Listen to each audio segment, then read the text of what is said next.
ঘটনা কি আজকে 6 বছর ধরে মানে বাড়িতে নাই, অন্য একটা মেয়ের লোকে মানে ও মানে সম্পর্ক আছে, মানে আমিও কইতাম পারি না। মেয়েটা মানে মেয়েটার বাড়ি হচ্ছে তেল্লামুড়া ডুসকি ট্রাইবেলের মহিলারা। আর আমার স্বামীর নাম হচ্ছে সঞ্জীব দেববর্মা, আমার নাম হচ্ছে সিনু দেববর্মা। আপনার স্বামীর বাড়ি কোনখানে? স্বামীর বাড়ি সিধে মনপুর কলাগাচ্ছা দেওয়াপুর। আপনার বিয়ে হয়েছে কত বছর হয়েছে আপনার? 1998-তে। আচ্ছা, আপনার বাচ্চারা আছে কয়জন? আমার 2টা মেয়ে। আচ্ছা, তাদের বিয়ে টিয়ে দেওয়া হয়েছে না?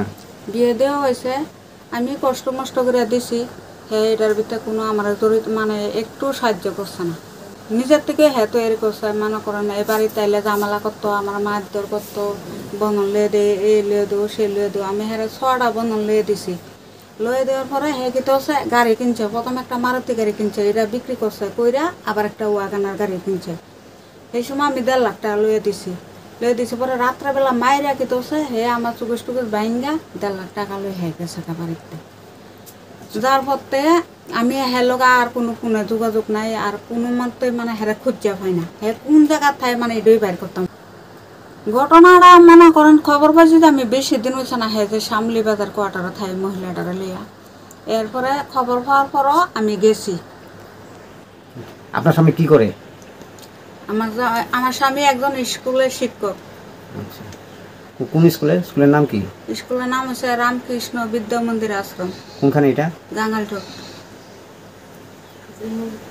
এই এখন কি আপনার স্বামী থাকে কোথায়? ওখানে থাকে আপাতত আপনার ওই শামলি বাজার কোয়ার্টারটা কার নামে আছে? কোয়ার্টারটা মনে করেন কোয়ার্টারটা সঞ্জিত দেববর্মার নামে, মানে হ্যার নমুনে আমি আর কি চিনু দেববর্মা। ওনায় আপনারা দ্বারা একটা রিকোয়েস্ট, আমার কোয়ার্টার লাগতো, আমার কোয়ার্টার আমি দাবি করছি। আচ্ছা, আপনি আইনি সহযোগিতা গিয়েছিলেন? থানায় টানায় গিয়েছিলেন? গেছি, তারা মানে আমার কোনো মানে এলোই করছে না। কোন কোন থানায় গিয়েছিলেন? গেছি দিরেন্না থানা, চম্পকনগর থানা, সব থানার ভিতরে গেছে, তারা আমার পাত্ত হয়ে যায় না। আমার আরও তারা ট্রাইবেল ভাষাতে আমার আরও তারকা আরও গালি গালাজ করতেছে। আমি অনেক সুস্থ বিচার চাইতেছি, যাতে মন্ত্রীরা যাতে এটা আমার বিচারটা আমি ন্যায্য বিচার আমি পাই।